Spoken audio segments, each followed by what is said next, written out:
વાત છે એક નાના ગામની. જે ગામમાં એક હવેલી હતી, કાળી હવેલી. લોકો કહે છે કે એ હવેલીમાં આજે પણ કોઈ રહે છે, પણ કોઈએ ક્યારેય તેને જોયું નથી.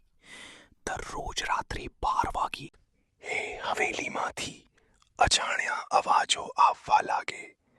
ક્યારેક હસવાનું તો ક્યારેક રડવાનું.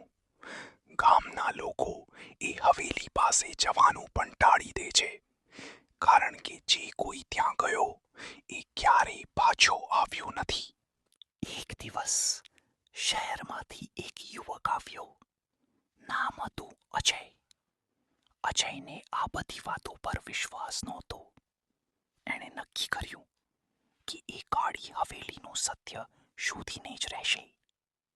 રાત્રે 11:50 વાગે અજય હવેલી પાસે પહોંચ્યો. હવામાં અજીબ શાંતિ હતી અને અચાનક ઘડિયાળે 12 વાગ્યા. હવેલીનો દરવાજો આપોઆપ ખુલ્યો.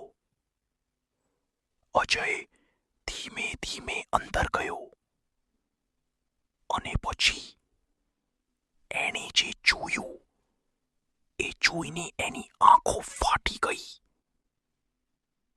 આગળ શું થયું એ જાણવા માટે આગળનો એપિસોડ જરૂર જુઓ.